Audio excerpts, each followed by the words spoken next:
Introducing the Eco HomeTech Ecotherm Underfloor Heating System. Ecotherm is a complete wet underfloor heating system. This video is intended as a visual support for the installation of your Ecotherm underfloor heating system and does not replace the instruction manual. The system consists of three main components, being the distribution manifold, the coils of PEX piping and the fixing system. Prior to installation, please ensure you have your CAD drawing and pipe schedule and that your floor construction corresponds with the CAD drawings and the fixings. Windows and doors should be in place and interior walls finished in order to ensure correct location of pipework. Make sure you understand the design and pay careful attention to pipe spacing. Subfloor preparation. The subfloor should be dry and clear of any other trades or materials. Remove any mortar residues stuck to the floor and remove the construction and building waste with a stiff brush. Other trades should be excluded until installation is completed. Install the floor insulation. Next, floor insulation is laid over the subfloor followed by a polythene layer. The polythene layer prevents the pumped liquid screed from escaping and any joints should be securely taped. Next, the edge insulation is placed around the sides of the room against all internal and external walls. Edge insulation stops heat loss through the base of walls and allows the floor to expand. Fixing the manifold. Place and install the manifold according to your CAD drawing.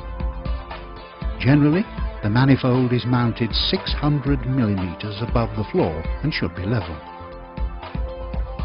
Ample space should be given to the manifold in order that the unit can be serviced in the future. The fixing system chosen in this example is a combination of grip rails and staples. The grip rails are fixed at regular intervals across the floor area. Staples can be used to anchor the grip rails to the insulation. The underfloor heating pipe is then laid across the floor in line with the design or the detailed CAD drawings supplied by Eco HomeTech. Connecting pipes to manifold. Pipes should be cut straight with a pipe cutter. Do not use a saw of any type. Slide nut and compression ring over the pipe and push hose pillar completely into the pipe. Push the hose pillar with Euro cone into the valve while holding the pipe. Keep pushing upwards until nut is tightened. Tighten nut hand tight and turn one further turn with spanner. Do not over tighten.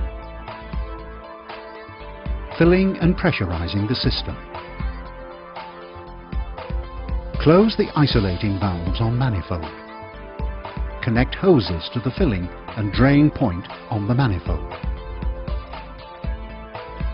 One hose should be connected to the mains water supply. The other should discharge to a suitable drain point.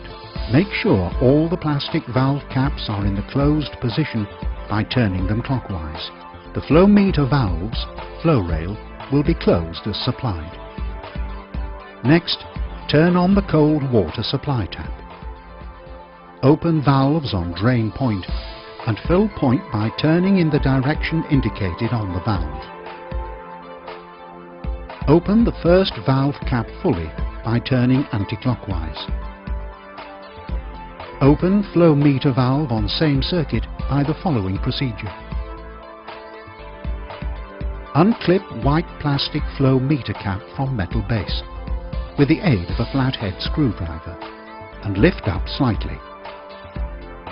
Hold white cap over black plastic hexagonal nut so top of white cap is level with bottom of transparent section of flow meter.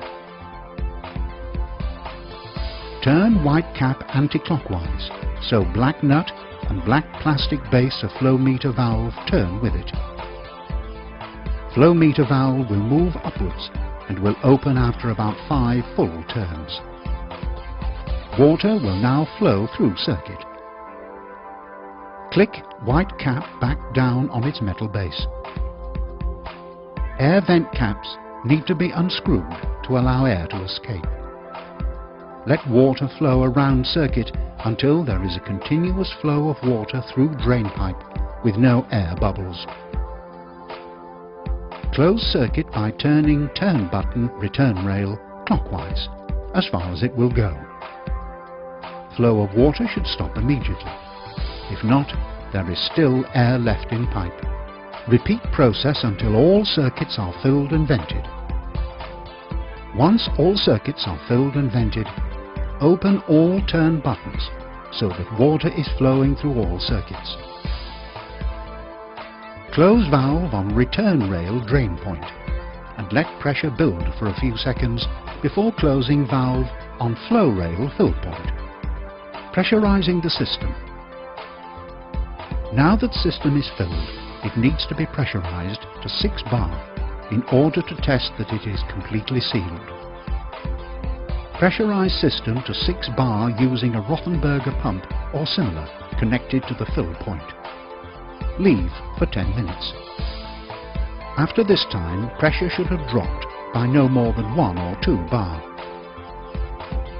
If pressure drops significantly, check system for leaks and make sure all connections are tight but not over-tightened. The final process is the screeding. This can be either a sand and cement screed or, as in this installation, a self-leveling liquid screed.